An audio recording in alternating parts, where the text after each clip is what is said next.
का स्वागत करता हूं आपके अपने परिवार एसएससी अड्डा 24/7 यूट्यूब चैनल पर। उम्मीद करता हूं कि आप सब बहुत अच्छे होंगे, फर्स्ट क्लास और ज़बरदस्त होंगे। बच्चों, जैसा कि आप सभी को पता है कि ये 20 मिनट शो अक्सर उन बच्चों के लिए समर्पित रहता है जो किसी कारणवश पेड बैच नहीं ले पाए। तो आपको घबराने की और डरने की कोई आवश्यकता नहीं है, क्योंकि आपका भाई पवन मुरल आपके लिए खड़ा है। जैसा कि आप जानते हो बच्चों कि इस क्लास में मैं आप सभी को टॉपिक वाइज एमसीक्यूज कराता हूं, और जो बच्चे किसी कारणवश ऐसे होते हैं कि भाई पेड बैच नहीं ले पाए और वो टॉपिक वाइज एमसीक्यूज कर रहे होते हैं। देखिए, आज आपसे एक बात कहना चाहता हूं, ये बात आपको सच लगे तो बताइएगा ज़रूर कि हाँ सर ऐसा ही होता है। आपने देखा होगा कोई भी भर्ती हो उसमें फॉर्म भरे जाते हैं। मैं एनटीपीसी की बात करता हूँ, 2 फॉर्म भरे गए हैं, ग्रेजुएट वाले बच्चों का अलग, अंडर ग्रेजुएट वाले बच्चों का अलग। मान लो टोटल फॉर्म की अगर मैं बात कर रहा हूं तो टोटल फॉर्म भरे गए बच्चों, अगर मैं टोटल फॉर्म की बात कर रहा हूं 75 लाख। एक एग्जांपल के तौर पर लिख रहा हूं, क्या 75 लाख बच्चे पेपर देने जाएंगे? एक छोटा सा सवाल आपके लिए, क्या 75 लाख बच्चे पेपर देने जाएंगे? तो आप कहोगे नो नेवर। बच्चे जो पेपर देने जाएंगे, दोस्त ध्यान रखिएगा, जो बच्चे पेपर देने जाएंगे वो कितने बच्चे जाएंगे? बहुत कम बच्चे जाते हैं जो पेपर देने के लिए। और मान लो पेपर देने के लिए जो बच्चे गए वो सिर्फ और सिर्फ आपके गए 40 से 50 लाख बच्चे पेपर देने के लिए गए। आखिर ये बच्चे पेपर देने नहीं जाते हैं, उसका रीजन क्या है? बच्चों जरा बस 1 मिनट रुकिएगा, 1 मिनट रुकना जी सर।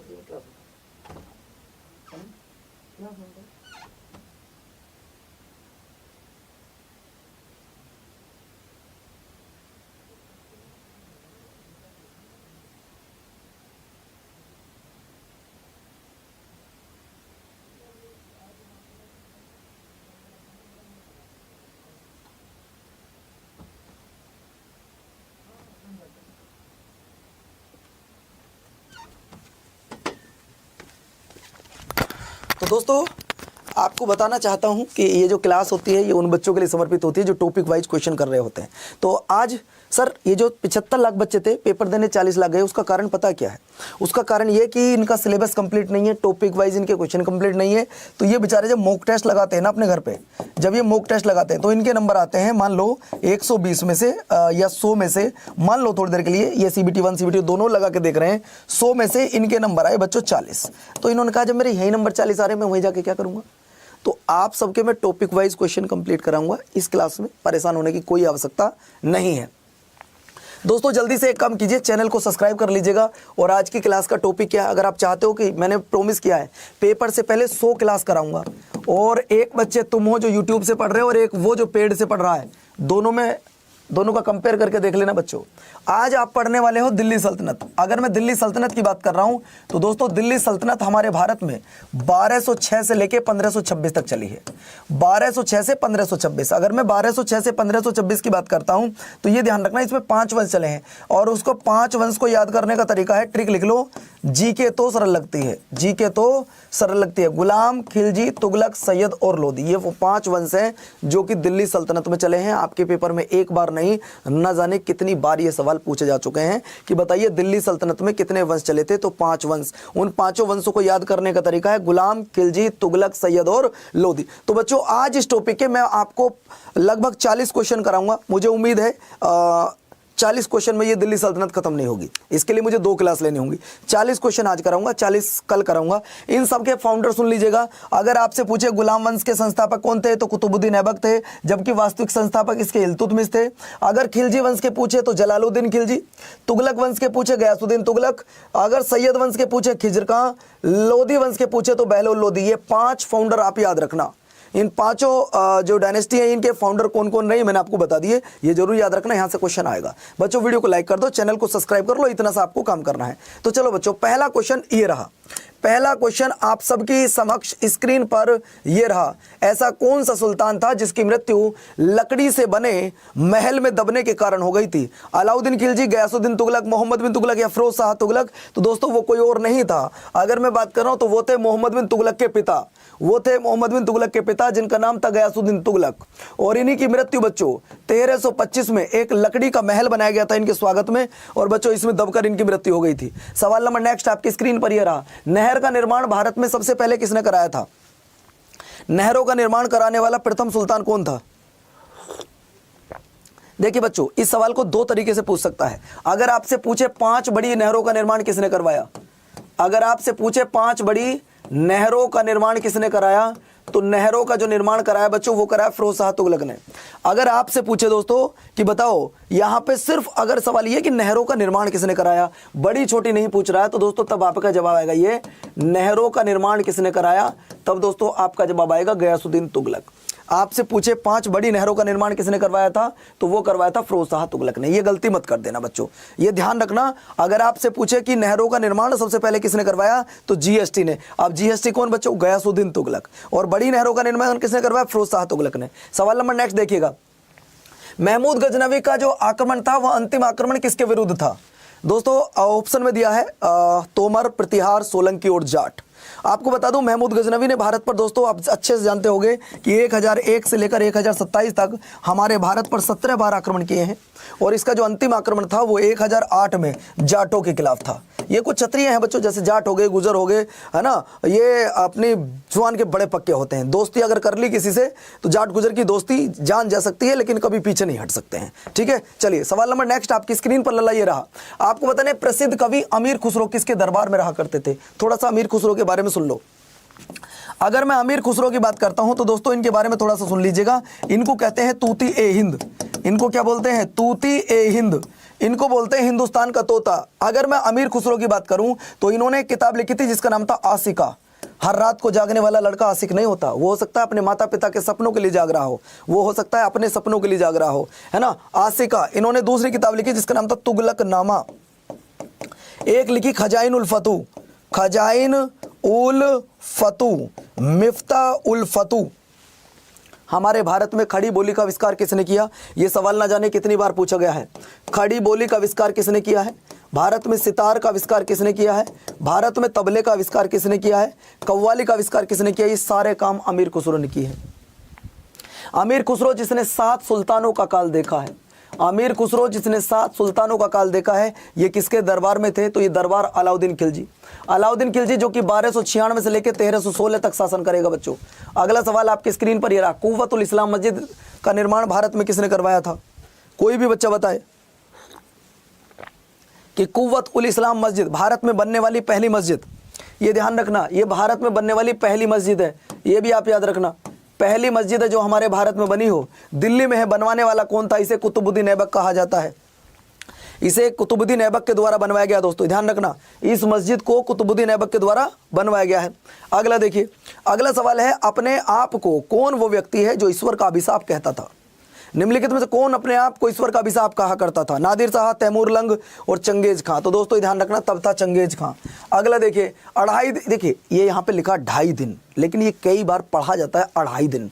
2.5 दिन का झोपड़ा, है ना, अजमेर, इसका निर्माण किसके द्वारा करवाया गया था। 2.5 दिन का झोपड़ा, ये जो कि एक पहले जैनों का संग्रहालय था उसको तोड़वा कर बनवाया गया था। अजमेर में इसका निर्माण किसने करवाया था। अजमेर की अगर बात कर रहा हूं तो अजमेर को राजा अजयराज ने बसाया था और निर्माण कराने वाले इसके कुतुबुद्दीन ऐबक जी थे।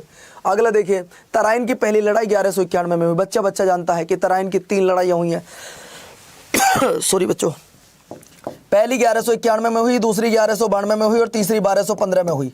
पहली लड़ाई में पृथ्वीराज चौहान जीत गए, दूसरी लड़ाई में पृथ्वीराज चौहान हार गए। उसमें वजह थी राजा जयचंद की। राजा जयचंद ने पृथ्वीराज चौहान का साथ न देते हुए मोहम्मद गोरी का साथ दिया था। तो पहला जो युद्ध हुआ था बच्चों, गोरी और पृथ्वीराज चौहान के बीच में हुआ था, जिसमें गोरी हार गया था और पृथ्वीराज चौहान जी जीत गए थे। ये आपको याद रखना, ये जीत गए थे। दोस्तों नेक्स्ट सवाल आपकी स्क्रीन पर ये रहा, महमूद गजनवी। आप जानते हैं ये वही गजनवी है जो भारत में आया करता था तो मंदिर में अटैक करता था और मंदिर से सारा धन लूट कर ले जाता था। दोस्तों क्योंकि आपको पता है कि हमारे भारत को सोने की चिड़िया बोला जाता था। और दोस्तों इसने भारत पर 17 बार अटैक किए हैं। ज़्यादातर अटैक इसने मंदिरों पर किए हैं और इसका जो सबसे फेमस अटैक है वो है 1025 का सोमनाथ मंदिर पर अटैक। ये महमूद गजनवी किस वंश का था, ना तो ये गुलाम वंश का था, ना खिलजी वंश का था, ना तुगलक वंश का था, ये यामनी वंश का था। इसके पिता का नाम सुबुक्तगिन था।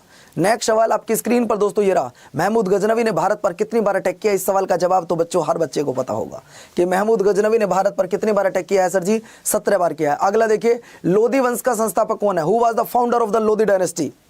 लोधी वंश का संस्थापक, देखिए लोधी वंश में 3 शासक हुए हैं, जिसमें पहले का नाम हुआ है बहलोल लोधी, दूसरे का नाम सिकंदर लोधी और अंतिम है इब्राहिम लोधी। इन तीनों के बारे में कुछ कुछ क्वेश्चन बनते हैं। जैसे कि अगर आपसे पूछे लोधी वंश का संस्थापक कौन है तो भैया वो बहलोल लोधी है।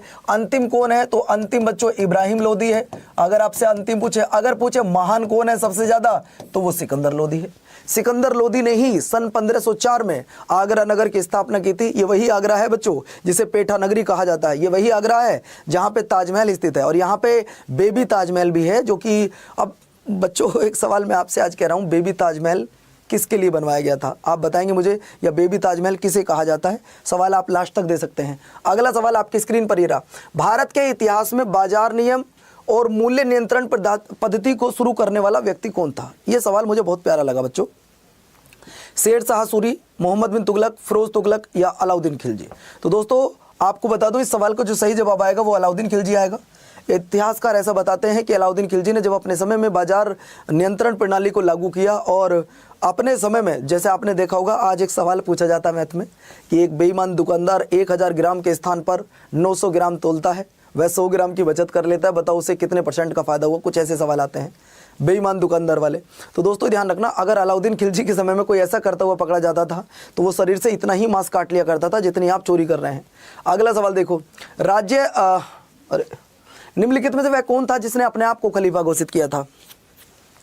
निम्नलिखित में से वह कौन था जिसने अपने आप को खलीफा ही घोषित कर दिया था? इल्तुतमिश, अलाउद्दीन खिलजी, महमूद गजनवी या मुबारक शाह खिलजी? तो दोस्त आंसर आएगा मुबारक शाह खिलजी। ये वो गधा था जो कई बार तो दरबार में महिलाओं के कपड़े पहन के घूम लेता था। अब ये तो मुझे पता नहीं कि वो लहंगा पहनता था, साड़ी पहनता था, लेकिन कई बार दरबार में भाई साहब महिलाओं के कपड़े पहन के घूम रहा है। बस इतिहास में ऐसा ही लिखा मिलता है ना। अब ऐसा मेरे को नहीं पता कि वो साड़ी पहन के आता था या क्या पहन के आता था। ठीक है, सवाल देखिए, अलाई दरवाजा निम्नलिखित में से किसका एक मुख्य द्वार माना जाता है?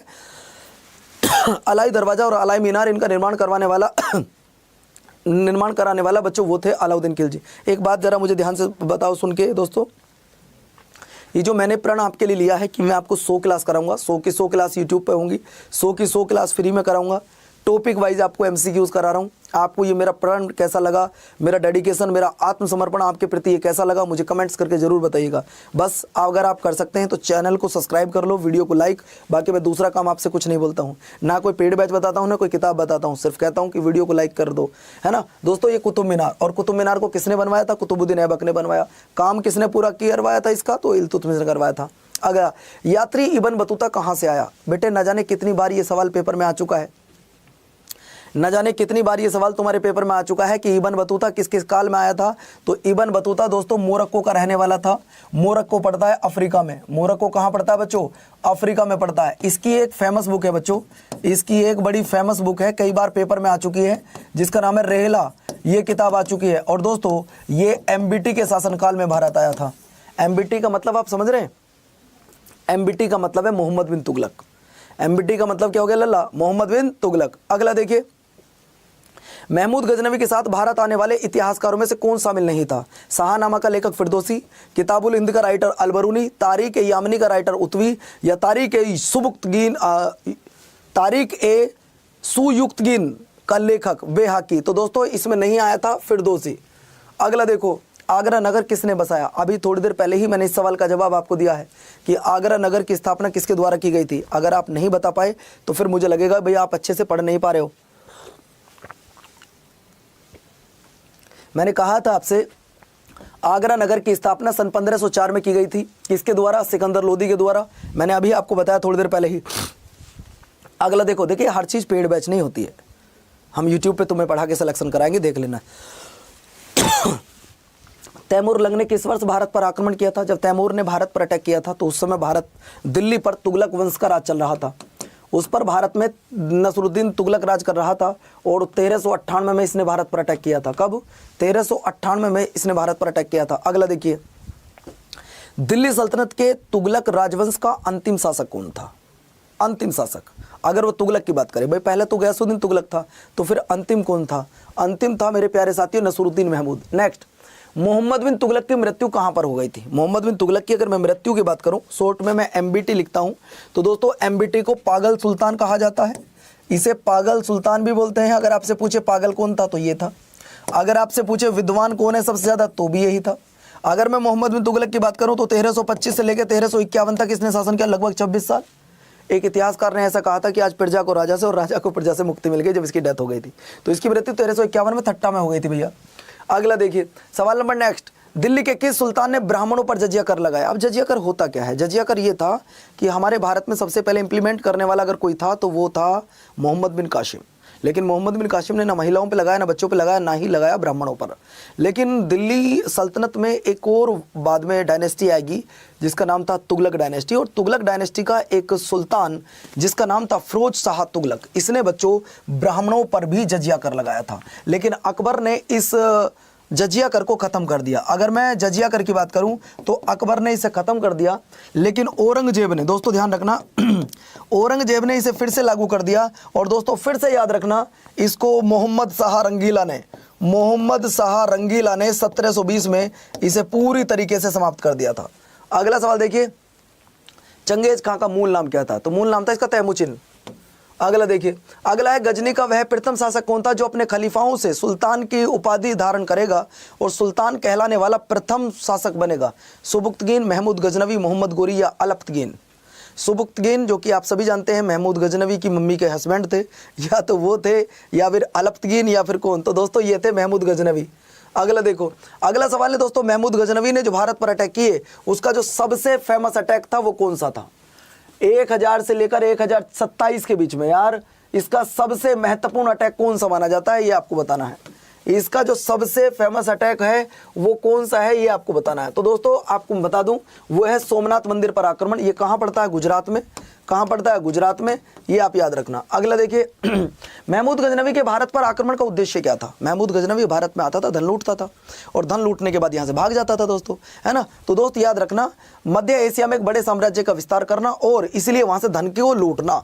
अगला देखियो, निम्नलिखित में वह दिल्ली का सुल्तान कौन था जिसकी मृत्यु खेल के मैदान में हुई? ये सवाल एमटीएस में आया था। ये सवाल इस बार एमटीएस के पेपर में पूछा गया कि ऐसा सुल्तान कौन है जिसकी मृत्यु खेल के मैदान में हुई है। तो बच्चों खेल के मैदान में अगर मृत्यु किसी की हुई है तो वो कुतुबुद्दीन ऐबक की हुई है। वो किसकी हुई है? कुतुबुद्दीन ऐबक की। और ये भी आपको बता दूं सर, मृत्यु हुई कब है? 1210 में। कब हुई है बच्चों? 1210 में मृत्यु हुई है। अगला सवाल आपकी स्क्रीन पर ये रहा, भारत पर तुर्क आक्रमण करने वाला पहला व्यक्ति कौन था? भारत पर तुर्क आक्रमणकारी पहला कौन था? तो तुर्क आक्रमणकारी पहला था मोहम्मद गोरी, क्योंकि गोरी के बाद में ही गजनवी आएगा। अगला देखिए, निम्नलिखित में से कौन है निम्नलिखित में से किस संगीत वाद्य यंत्र को हिंदू मुस्लिम गान वाद्यों का एक श्रेष्ठ मिश्रण माना जाता है? वीणा, ढोलक, सारंगी या सितार? तो दोस्तों आंसर आएगा सितार। अगला देखिए, अगला है चंगेज खां के अधीन मंगोलों ने किसके शासनकाल में भारत पर आक्रमण किया था? तो दोस्तों वो किया था आपका इल्तुतमिश के शासन में। अगला देखिए, अलाई दरवाजे का निर्माण किस सुल्तान ने करवाया? अगर मैं अलाई दरवाजे के निर्माण की बात कर रहा हूं तो वो करवाने वाला कौन था बच्चों? इल्तुतमिश। अगला देखिए, अगर आपसे पूछ रहा है कि कुतुबुद्दीन ऐबक की राजधानी क्या थी, तो राजधानी हुआ करती थी दोस्तों, ध्यान रखना, राजधानी हुआ करती थी दिल्ली, लेकिन ये राजधानी कहां ले गया? लाहौर।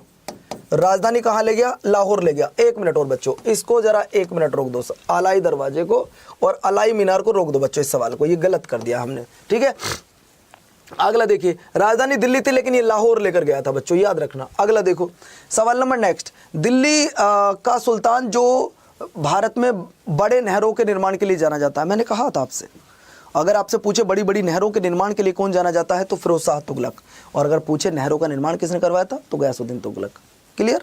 अगला सवाल देखिए, सवाल नंबर नेक्स्ट है, अलाउद्दीन खिलजियों के प्रसिद्ध सेनापतियों में से किसकी मंगोलों के विरुद्ध लड़ते हुए मृत्यु हो गई थी? ये तुम्हारे लिए आज का होमवर्क है बच्चों। मेरे द्वारा ये टॉपिक वाइज जो क्लास मैं आपको पढ़ा रहा हूँ वो कैसी लगी ये ज़रा ध्यान से सुन लो। और बच्चों आप सभी जानते हैं कि 24 नवंबर को मैं आप सब लोगों के लिए कुछ खास कर रहा हूँ, वो उसका इंतज़ार आप सबको है, बड़ी बेसब्री से इंतज़ार है आपको, मुझे भी बड़े बेसब्री से इंतज़ार है। अपना ध्यान रखिए, अपनों का ध्यान रखिए, खुश रहिए बच्चों, मस्त रहिए। नमस्कार, धन्यवाद, जय हिंद बच्चों। मेरी ये मेहनत जहाँ मैं आपको टॉपिक वाइज पढ़ा रहा हूँ, बच्चे जिसके लिए तरसते हैं, बच्चे जिसके लिए परेशान होते हैं कि यार कौन, पहले तो ये पता करना कि वो 100 टॉपिक हैं कौन से जहाँ सबसे ज़्यादा क्वेश्चन पूछे जा रहे हैं, फिर उन 100 टॉपिक को एक जगह करना, फिर उन 100 टॉपिक के इंपॉर्टेंट क्वेश्चन निकालना, ये मेरे लिए कितना टफ काम है ये सिर्फ मैं जानता हूँ, ये मेरी टीम से जुड़े हुए मेंबर जानते हैं। आपको ये लगता होगा कि किसी भी टॉपिक के 50 क्वेश्चन उठाए और आपको दे दिए, नहीं बेटे, इन एक टॉपिक के 30 क्वेश्चन निकालने के लिए पहले तो हमें यह पता करना पड़ेगा कि आखिर वो कौन से 100 टॉपिक हैं जो पेपर में सबसे ज्यादा पूछे गए। अब उन 100 टॉपिकों में से आपको बेस्ट क्वेश्चन निकालने हैं। तो दोस्तों ये प्रण मैंने आपके लिए लिया है, मैं इसको पूरा करूंगा और मुझे उम्मीद है इसमें आप मेरा भरपूर साथ देंगे। अपना ध्यान रखिए, अपनों का ध्यान रखिए, खुश रहिए, मस्त रहिए। मिलता हूं आपसे। और हाँ, आज रात को 10 बजे एक क्लास है एसएससी अड्डा पर, उसे ज़रूर देख लीजिएगा, जिसमें मैं आपको सारे आर्टिकल याद कराऊंगा ट्रिक के साथ। ठीक है बच्चों, नमस्कार, धन्यवाद, जय हिंद। अपना ध्यान रखिए, अपनों का ध्यान रखिए, बाय बाय।